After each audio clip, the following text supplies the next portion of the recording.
Nuestra primera lectura de hoy es Isaías 1 y del 10 al 20.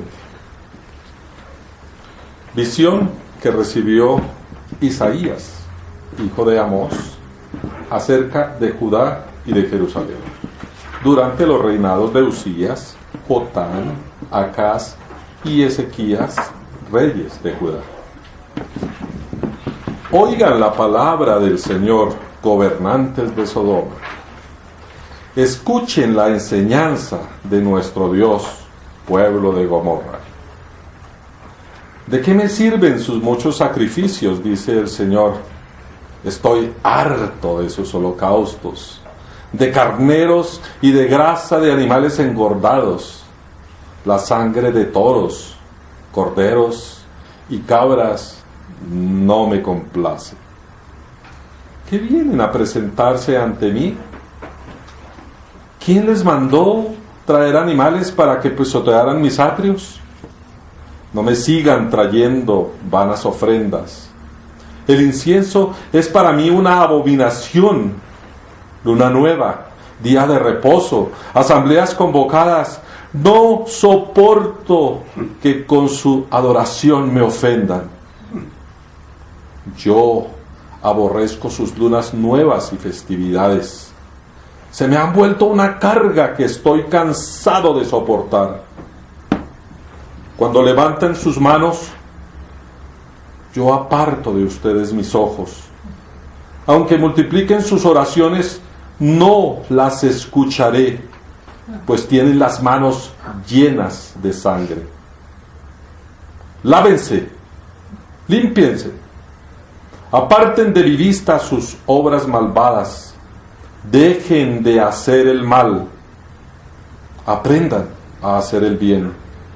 Busquen la justicia y reprendan al opresor. Aboguen por el huérfano y defiendan a la viuda. Vengan, pongamos las cosas en claro, dice el Señor. ¿Son sus pecados como escarlata? Quedarán blancos como la nieve. ¿Son rojos como el púrpura? Quedarán como lana. ¿Están ustedes dispuestos a obedecer? Comerán lo mejor de la tierra. ¿Se niegan y se rebelan? Serán devorados por la espada. El Señor mismo lo ha dicho. Esta es palabra de Dios. Te alabamos, Señor. Buenos días, hermanos y hermanas. Buenos días. Entonces continuamos con nuestra segunda lectura, en Salmo 50, del verso 10 al 8, y después del 22 al 23. Del 1 al 8. Sí, del 1 al 8, y después del 22 al 23, correcto. Habla el Señor, el Dios de dioses. Convoca a la tierra de oriente a occidente. Dios resplandece desde Sión, la ciudad bella y perfecta. Nuestro Dios viene, pero no en silencio.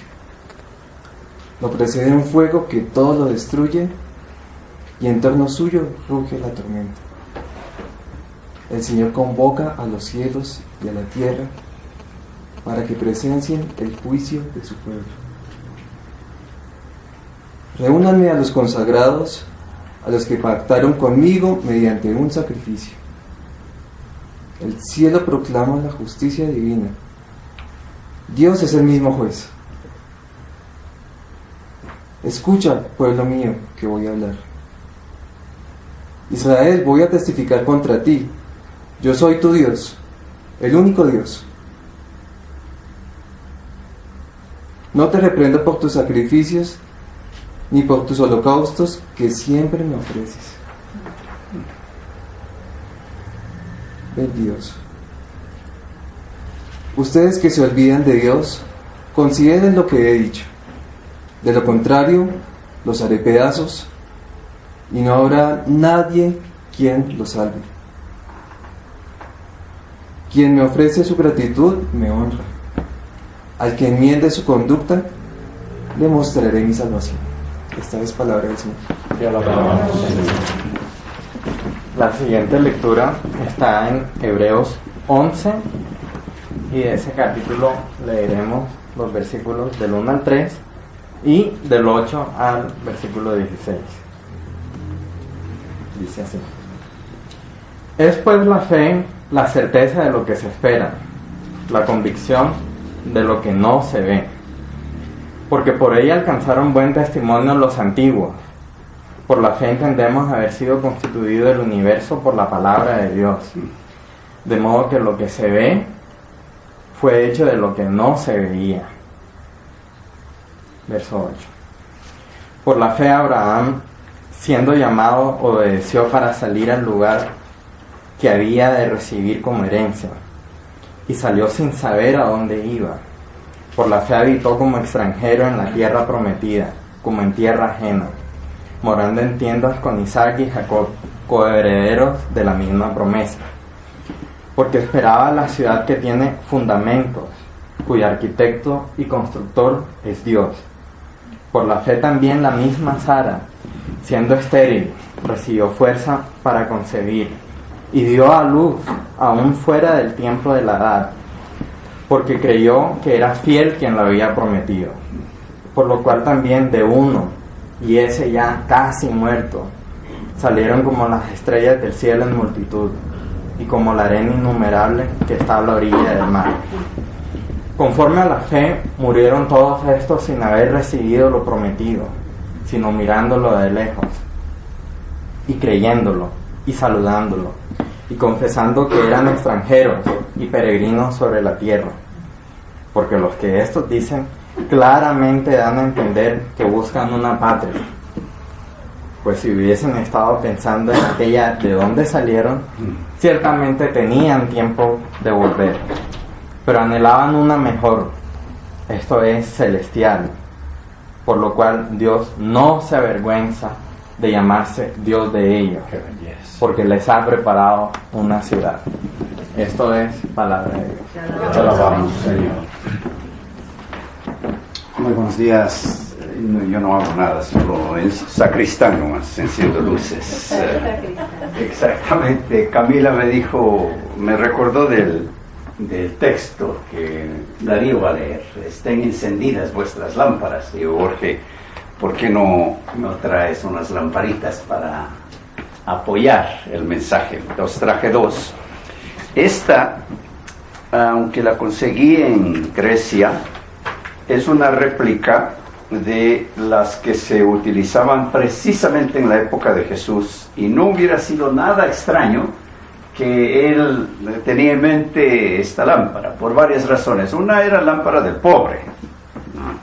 Esta no era la herodiana. Herodes fue famosísimo porque diseñó su propia lámpara, y era espectacular. Entonces, seguro que no se refería a esa lámpara. Esta es posiblemente a la que se refiere el Salmo 119. Sí. Lámpara es a mis pies, porque esta era la lámpara del caminante. Ven que tiene una oreja aquí. El caminante se amarraba la lámpara a la sandalia y caminaba en la noche, y la lamparita, ajustada a su sandalia, era la que le daba la luz para que pudiera caminar. Después del servicio van a notar que hay un pastor llevando a su ovejita aquí. Entonces, esta tiene un significado histórico, y posiblemente Jesús tuvo en mente cuando dijo: estén encendidas vuestras lámparas. Esta sí es diseño criollo. Jimena y yo, cuando estábamos en escuelitas, lo diseñamos. Y esta no tiene tanto historia cuanto teología, porque es en vasijas de barro tan frágiles, que tenemos que encender la luz, y la luz se destaca en una vasija de barro. Encontramos un artesano boyacense y fuimos y hablamos con él, y decidió que le lleváramos el modelo, y él lo hizo una horma y horneó la lámpara. Entonces, mientras Darío ya pasa, yo la enciendo. ¿Para qué va a predicar? Si ya lo dijo todo. Lo hubiera dicho antes, lo hubiera preparado. Muy bien. Abramos entonces nuestras Biblias en el Evangelio de San Lucas, del verso 32 al verso 41. 12, sí.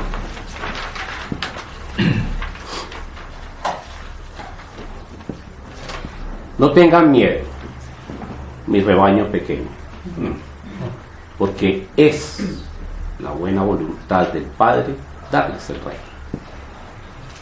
Vendan sus bienes y den a los pobres. Provéanse de bolsas que no se desgasten. Acumulen un tesoro inagotable en el cielo, donde no hay ladrón que aceche, ni polilla que destruya. Pues donde tengan ustedes su tesoro, allí también estará su corazón. Manténganse listos, con la ropa bien ajustada y la luz encendida. Pórtense como siervos que esperan a que regrese su señor de un banquete de bodas, para abrirle la puerta tan pronto como él llegue y toque. Dichosos los siervos a quienes su señor encuentre pendientes de su llegada. Créanme que se ajustará a la ropa, y él mismo hará que los siervos se sienten a la mesa, y él mismo se pondrá a servirles. Sí, dichosos aquellos siervos a quienes su señor encuentre preparados, aunque llegue a la medianoche o de madrugada. Pero entiendan esto: si un dueño de casa supiera a qué hora va a llegar el ladrón, estaría pendiente para no dejarlo forzar la entrada. Asimismo, deben ustedes estar preparados, porque el Hijo del Hombre vendrá cuando menos lo esperen. Esta es palabra de Dios. Alabamos, Señor.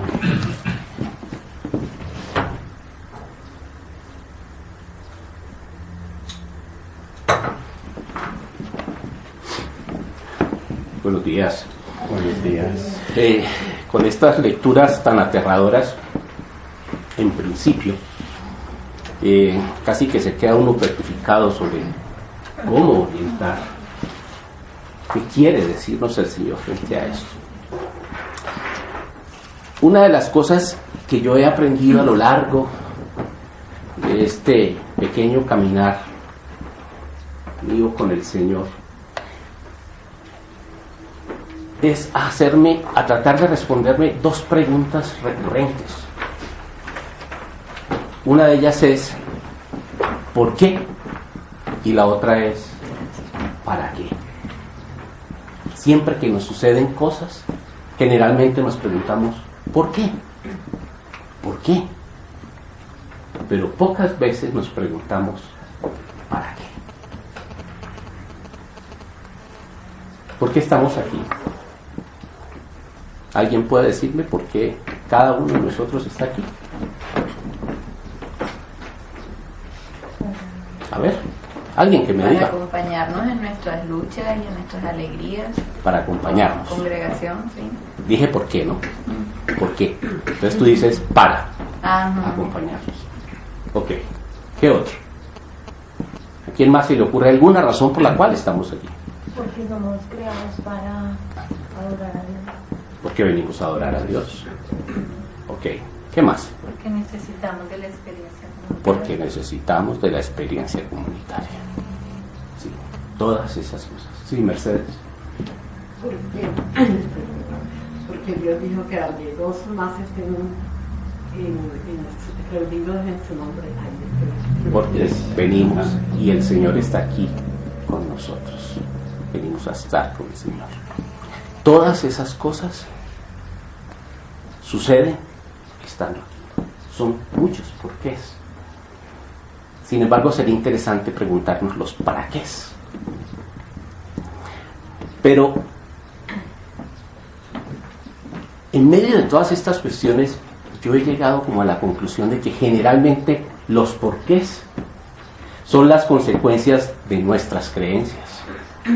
nuestros pensamientos, nuestras palabras, nuestras acciones. Y el para qué tiene que ver más con el propósito de Dios, con nosotros, para corregir esos porqués. Desde la óptica espiritual y religiosa, ambas preguntas se tienden a confundir porque curiosamente ambas se pueden responder acudiendo a la Escritura, acudiendo a la palabra de Dios. El tema detrás de todo esto es que entre el por qué y el para qué visto de esta manera, siempre queda latente allí el cómo. Y ese es un poco en lo cual nos debatimos. Cuando yo era niño, había una situación que había una agrupación que era muy conocida y era muy llamativa, que se llamaban los Boy Scouts, los niños exploradores. Y los niños siempre queríamos pertenecer a los Boy Scouts. Era un grupo liderado, pues fundado por un señor que se llamaba Baden Powell, y tenía 3 propósitos fundamentales. Buscaba el desarrollo físico, mental y espiritual de los niños. Era muy lindo ese propósito, con la idea de que pudieran mantener una buena relación con Dios, consigo mismos, con los demás y con el medio ambiente. Era una agrupación muy bonita y realmente uno disfrutaba mucho de estar en medio de esa agrupación. Además producía orgullo pertenecer a los Boy Scouts. ¿Cuál era el lema de los Boy Scouts? ¿Lo recuerdan? Siempre listos. Ese era el lema. ¿Listos para qué? Listos para hacer lo bueno. Listos para hacer el bien. Listos para hacer bien. Ese era el lema. Y volvemos. La pregunta sigue siendo: ¿y cómo? ¿Cómo hacemos eso? Bueno, a partir de la parábola que hoy Jesús nos relata y las lecturas que la acompañan, tratan de darnos una respuesta más al por qué, al para qué, pero especialmente al cómo. Y como punto de partida, Jesús nos dice que para ello debemos, como los Boy Scouts, mantenernos listos, siempre listos. Bueno, miremos un poco los antecedentes de los textos. El texto del Evangelio, que es el tema central que vamos a desarrollar, lo dijimos, es de Lucas, y yo creo que inclusive la lectura de este debería arrancar, creo que desde el verso 22, no desde el 32.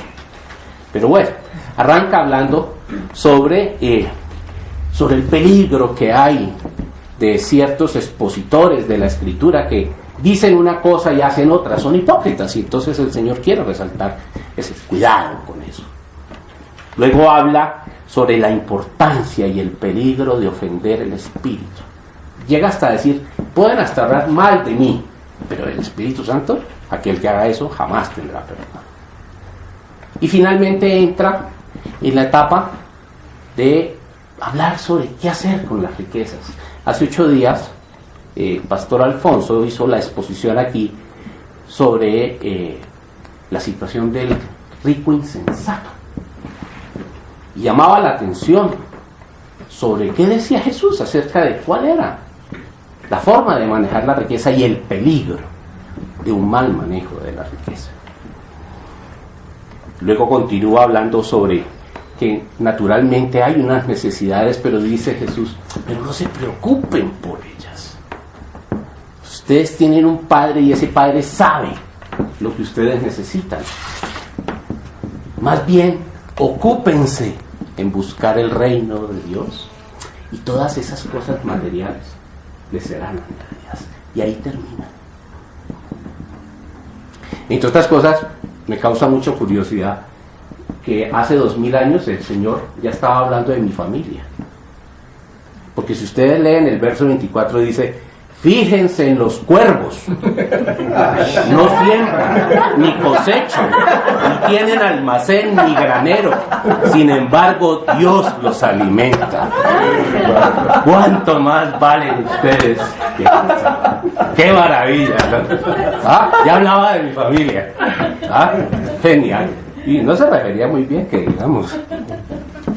Bueno, vamos al verso 32. Pero arranca diciendo, no tengan miedo, mi rebaño pequeño, porque es la buena voluntad del Padre darles el reino. ¡Qué frase! ¡Qué frase! Notemos aquí que tiene 3 palabras cruciales. No, mi rebaño, no tengan miedo, mi rebaño pequeño, porque es la voluntad. 3 palabras que van a ser centrales.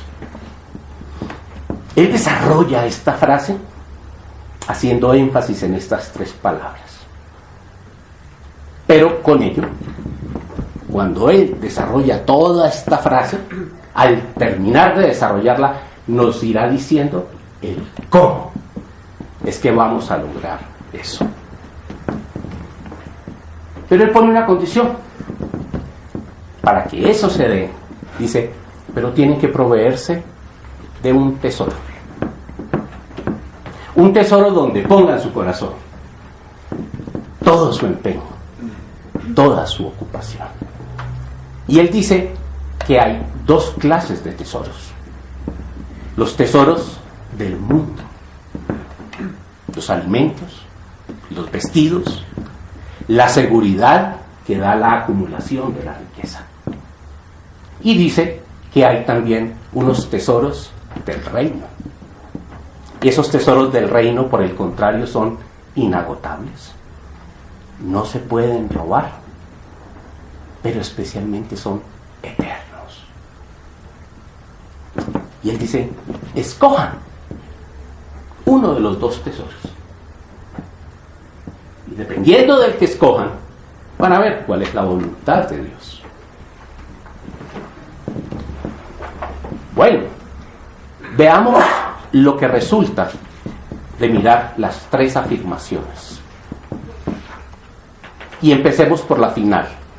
Es la buena voluntad del Padre darles el reino. A la luz de estas lecturas, podemos ver todo esto de 3 formas, 3, digamos, cosmovisiones. En estas formas vamos a ver 3 cosmovisiones posibles. La del judío de la época de Jesús, la de Jesús mismo y la del auditorio del evangelista de Lucas. Esto mismo a la luz de cómo lo miran en esos 3 escenarios, en esos 3 momentos. ¿Cuál es la voluntad de Dios para el judío? Ese judío que estaba escuchando allí a Jesús hablar. Bueno, dice el texto, y ya lo sabemos todos, que la voluntad desde el punto de vista del judío se logra cuando obedecen y cumplen los mandatos contenidos en la ley. Para ellos la Torá, específicamente lo que contemplaba el Pentateuco. Y dice, si lo hacen, y aquí vamos a remitirnos probablemente Jesús tenía en mente el texto de Isaías que leímos hoy en el verso 18. Si lo hacen y sus pecados son como escarlata, quedarán blancos como la nieve. Si son rojos como la púrpura, quedarán como la lana. Si hacen eso, entonces, sigue en el verso 19, comerán lo mejor de la tierra. Es decir, tendrán bienestar y prosperidad. Pero si no lo hacen, dice en el verso 20, si no lo hacen, si se niegan y se rebelan, serán devorados por la espada. Es decir, tendrán hambre, enfermedad y muerte.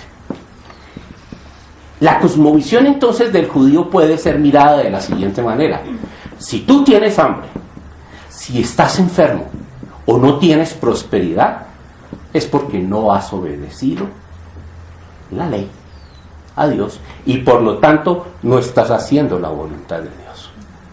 Esa era la manera como ellos veían los textos.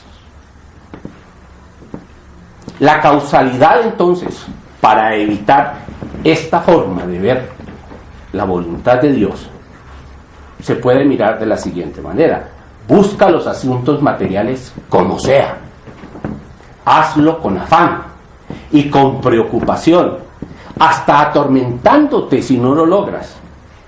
Da tu ofrenda al templo, da hospitalidad al extranjero, no trabajes en el día del Señor. Esa era la manera como ellos veían eso. Tu preocupación es hacer todas estas cosas para lograr la bendición de Dios. No importa lo que tengas en tu corazón, hazlo, y si tú lo haces, serás bendecido por Dios. El tesoro, donde ponían su empeño, su ocupación, su corazón, estaba orientado entonces a lograr los bienes materiales, los sacrificios y los holocaustos. Haciendo esto, estaban seguros que estaban logrando la voluntad de Dios. Pero todas estas cosas finalmente lo que hacían era que estaban centradas en el yo. Y su tesoro, donde tenían su corazón, estaba en las cosas materiales, en las cosas del mundo. Esa era un poco la cosmovisión de ellos. La cosmovisión de la voluntad de Dios para Jesús, en cambio, era plantear el reino que estaba centrado, y lo podemos ver en el mismo texto de Isaías en el verso 17, aprendiendo a hacer el bien, buscando la justicia y reprendiendo al opresor, abogando por el huérfano y defendiendo a la viuda.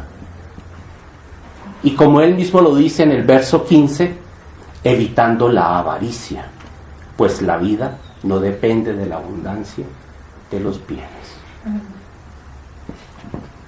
Dejar de acumular riquezas para sí mismo y buscar ser rico delante de Dios. Esa era la cosmovisión de la voluntad de Dios de Jesús. Completamente diferente. El que hace estas cosas, el que se ocupa de ellas, el que hace de ellas su tesoro, allí tendrá su corazón. Con esto está enmendando su conducta, aquella que leíamos en el verso 20 del Salmo. Cuando eso suceda, estará ofreciendo su gratitud y honrará a Dios, y por ello Dios le mostrará la salvación.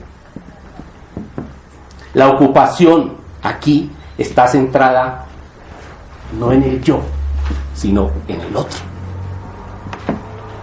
en el desvalido, en el necesitado, en la viuda, en el huérfano, en los más vulnerables de la época de Jesús. Ese tesoro es el que el Padre quiere que acumules, porque el reino, dice Jesús, es un regalo que el Padre, en su buena voluntad, le quiere dar a todo aquel que obedece con este tesoro. Observemos que la causalidad aquí es entonces diferente. Aquí se trata entonces es de ocuparse buscando hacer estas cosas Y el Padre, al ver esta forma de conducta, le dará el reino, lo salvará. Por eso, no es necesario preocuparse por las cosas materiales, sino más bien ocuparse por las cosas del reino. El auditorio de Jesús podría decir, bueno, todo eso que dices parece razonable. Además, porque tiene su origen y apoyo en lo que dice la ley y los profetas. Pero, una vez más, ¿cómo lograr que tomaran el tesoro del reino y no el tesoro del mundo? He ahí el gran dilema. Para eso, Jesús plantea dos afirmaciones, las que ya leímos. La primera, no tener miedo. Y la segunda, ser mi pequeño rebaño. La palabra es. La voluntad de Dios la podemos cambiar. Casi que Él está diciendo allí, sepan, crean. Si hacemos eso, entonces recompongamos la frase. No tengan miedo, mi rebaño pequeño. Sepan, crean que el Padre les quiere regalar el reino. Ustedes son míos. Son mi rebaño. No importa que sea pequeño. Yo soy su pastor. Y al ser su pastor, soy yo quien los guío. Soy yo quien los cuido.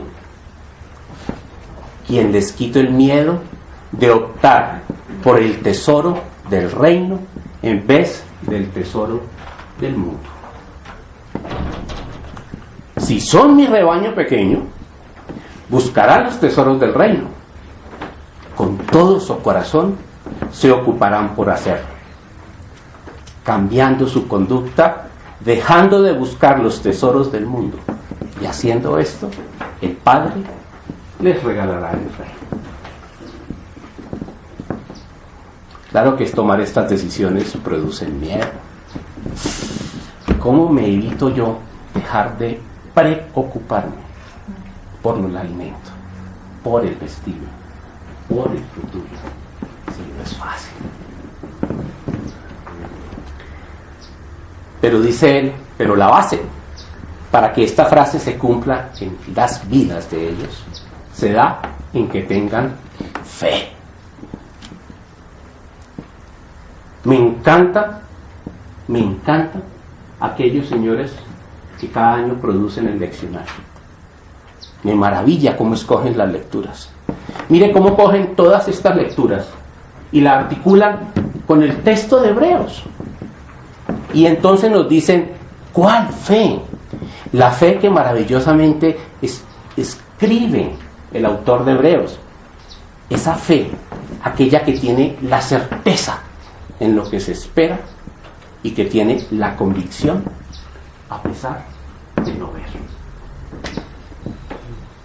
Cuando se tiene esa fe, no existe el miedo, no da cabida el miedo. A pesar de no estar viendo, lo único que me mueve es la certeza de saber que es de Dios. Así no vea. Y solo en esa circunstancia entonces podremos superar el miedo. Una fe como la de Abraham, quien a sus 75 años deja todo lo que tiene. Y era muy acomodado para ir en pos de un sitio donde no sabe dónde es, no sabe cuándo llegará y no sabe cómo será. Y él lo hace, sin dudar. Y él, a pesar de la edad y a pesar de que Sara, su esposa, ya no menstrua, pero además de eso es estéril, confía en que le dará descendencia, porque esa fue la promesa que le hizo. ¡Qué fe! Cuando uno tiene esa fe, por supuesto que no da cabida al miedo. Pero Jesús no se queda allí. en la fe por el regalo del Padre. Él les deja conocer que como parte del pacto que ese Dios ha hecho con ellos, deben hacer su parte. Si estamos en un pacto, son el pueblo elegido, pero deben hacer su parte. No se trata tampoco, por lo tanto, de despreocuparse, porque ya recibieron el regalo de la salvación. Noten que hablamos de preocupación, hablamos de ocupación y ahora hablamos de despreocupación, que quizá era un poco lo que estaba como en la imagen colectiva del pueblo judío. Somos el pueblo elegido, me despreocupo y entonces no me ocupo ni me preocupo o me preocupo por tratar de llegar a la salvación que yo he visto. Dice Jesús, no se pueden despreocupar por esto. Sí, es un regalo. Lo que el Padre les planteó en el pacto es un regalo, pero no por ello deben despreocuparse. Tienen que mantenerse listos con el cinturón ajustado y la luz encendida. ¿Qué significaba ajustarse el cinturón? Recordemos que en la época de Jesús las vestimentas eran como unas batolas. Y cuando ellos iban a trabajar, lo que hacían era que se amarraban con el cinturón de tal manera que quedaran en condiciones de poder trabajar, de poder hacer su tarea. Entonces, cuando Él les dice, manténganse listos con el cinturón ajustado, les está diciendo, no se olviden de trabajar. No se olviden de hacer su parte en el pacto. Y tengan la luz encendida. Claro, cuando uno está trabajando a oscuras, se puede equivocar. Puede equivocar el trabajo que hace, puede equivocar el camino que tiene. Por eso es necesario mantener la luz de la palabra. Estar siempre aferrado a la Escritura, siempre aferrado a la palabra de Dios. Porque, ¿qué sucede si eso no se hace así? Para que lo entiendan suficientemente bien, el Señor, con esa sabiduría que siempre lo acompañó, se despacha con una parábola. La parábola del siervo que debe estar a la espera de su Señor cuando está en una boda. Y entonces, claro, esta parábola es una parábola de tipo apocalíptico. Es una parábola que evoca el final de los tiempos, porque habla de la venida, porque habla del juicio. ¿Cómo es en la figura, en el mundo judío, en la escucha de la época de Jesús? La figura de la boda era, como es ahora, una celebración, pero era una celebración. Entonces el Señor está en una celebración, está en su celebración. Cuando está en la celebración, el siervo no sabe cuándo llega. Debe estar atento. Y el Señor de esa casa, puede llegar como el ladrón en cualquier momento. Y el siervo que tiene la tarea de trabajar, de hacer su tarea, tiene la tendencia generalmente a que cuando su Señor no está, no hacer su tarea. Como no sé, el Señor no está y no sé cuándo venga, yo no hago la tarea, yo no hago mi trabajo. Dice, tengan cuidado, manténganse alerta, porque en cualquier momento puede llegar. Si miramos el Salmo 50 que leímos hoy, pareciera que pudiese reflejar un poco lo que el Señor les estaba diciendo a ellos si no hacían su trabajo para cuando llegara el Señor de las bodas. Arranca diciendo el verso 5, reúnanme a los consagrados, a los que pactaron conmigo mediante un sacrificio. El cielo proclama la justicia divina. Dios es el mismo juez.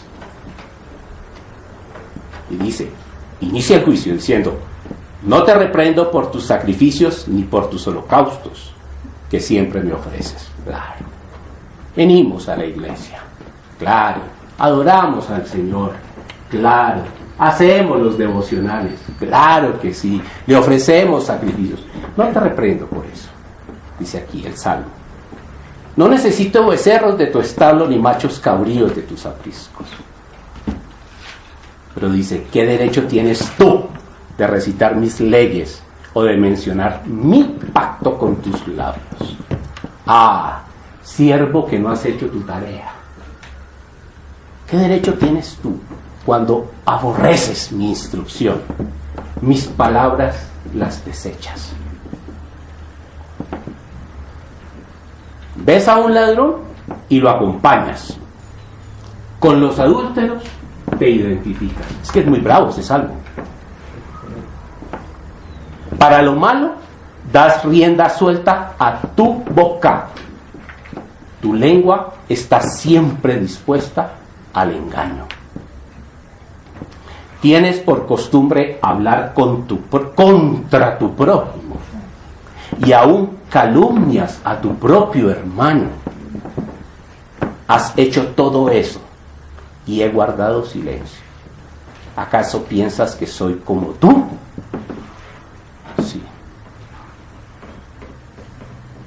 Es demasiado gráfico lo que Jesús está queriendo decir si tomamos ese salmo de esa manera. En el juicio seremos mirados de esta manera.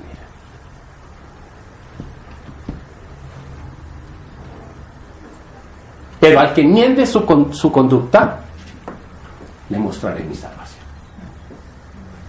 Está dando siempre la esperanza de la salida. El que tenga su lámpara prendida, se ocupe haciendo el bien y evitando el mal. Quien enmiende su conducta, le mostraré mi salvación. ¿Y qué sucede cuando recibe esa salvación? ¿Qué sucede en eso? Llega y dice que ese Dios, ese Señor, dice Jesús, se ajustará la ropa y Él mismo le servirá a sus siervos. Por supuesto que esto en la mente del mundo judío era un contrasentido. ¿Quién concebía a un Dios que sirviera a su siervo, a su vasallo? No, eso no estaba en su comprensión. Eso no hacía parte de su comprensión.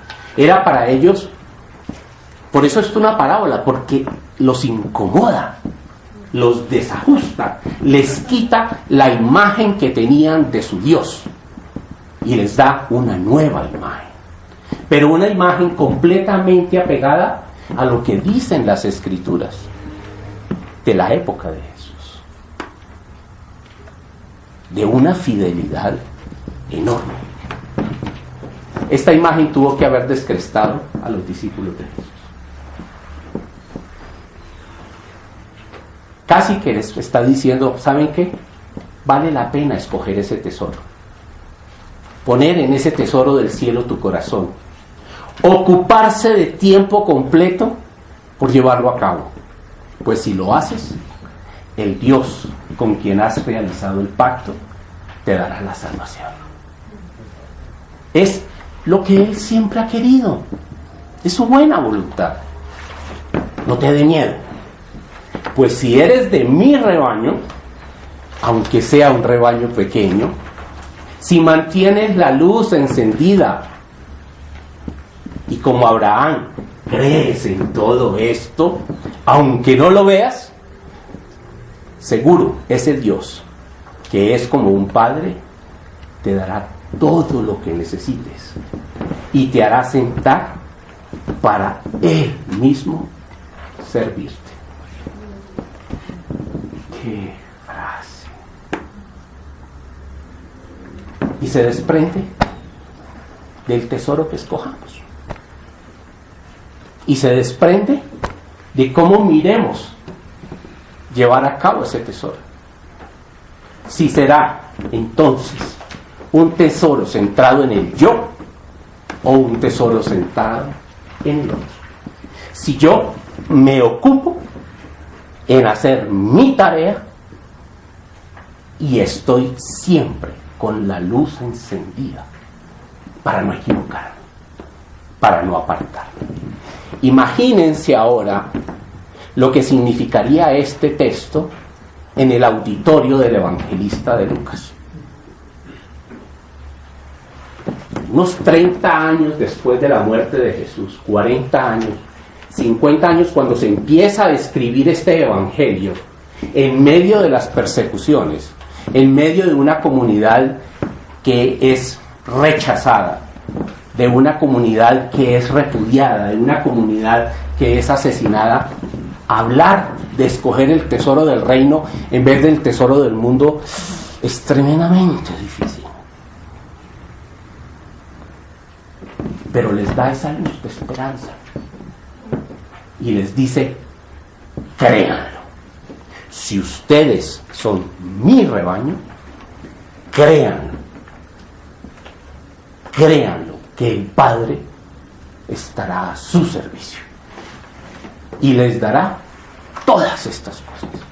Ocúpense entonces por los tesoros del reino y no se preocupen por las cosas materiales, porque el Padre les dará todo lo que ustedes necesitan.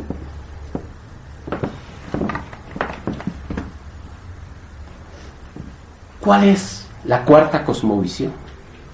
La nuestra. ¿Cómo veríamos nosotros hoy? Aquí, nosotros en esta comunidad, ¿cómo vemos nosotros hoy en día la buena voluntad del Padre? ¿Como los judíos de la época de Jesús? ¿O como los del auditorio de evangelista de Lucas? ¿O la vemos como la de Jesús? ¿O como dicen las preguntas de opción múltiple? La A y la B. ¿O la C sola? ¿O todas las anteriores? ¿O la A y la B y a veces la C? Sí. Parece que nos movemos en esas ambigüedades, ¿cierto? Parece que nos movemos en eso.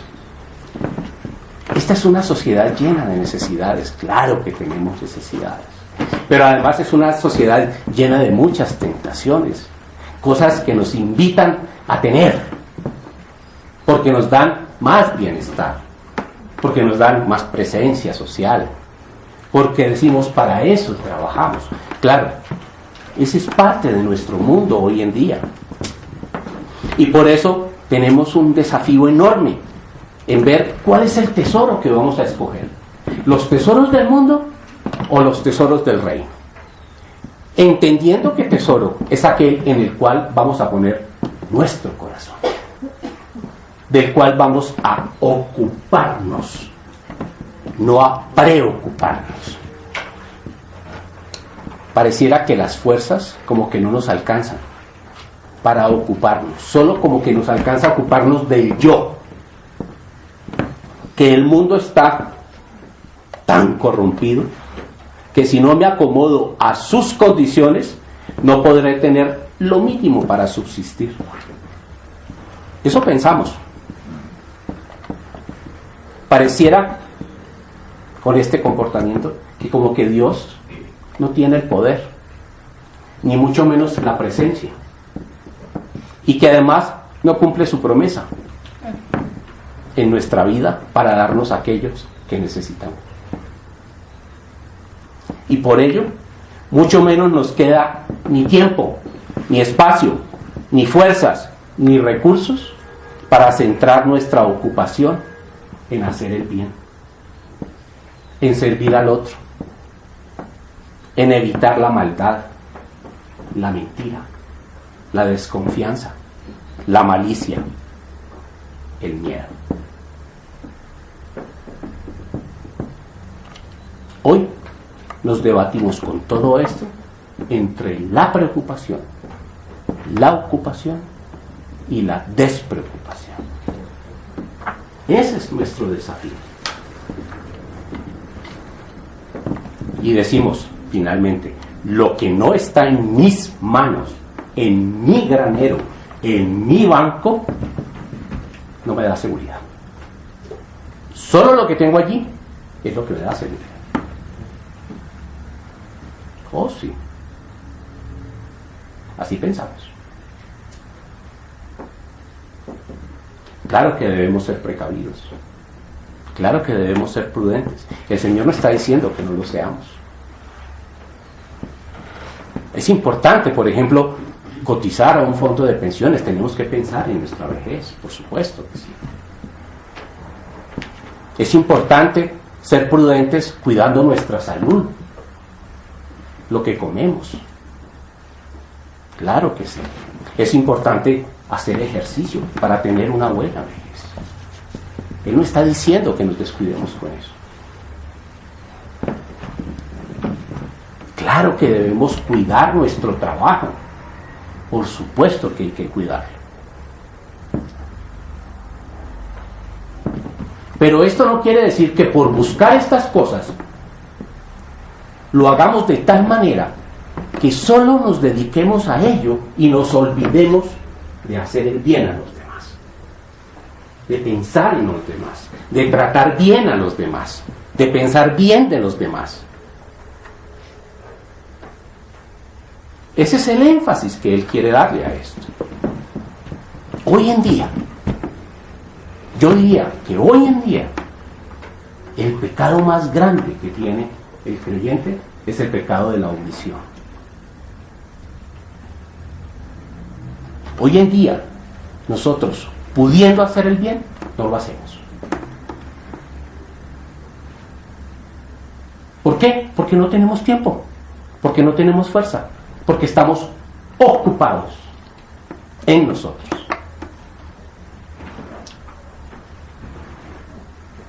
Y nos olvidamos de los demás. ¿Por qué? Porque tenemos miedo. ¿Y por qué tenemos miedo? Porque realmente no creemos. Nuestra fe no llega al punto de trabajar en todo eso a pesar de no ver la respuesta.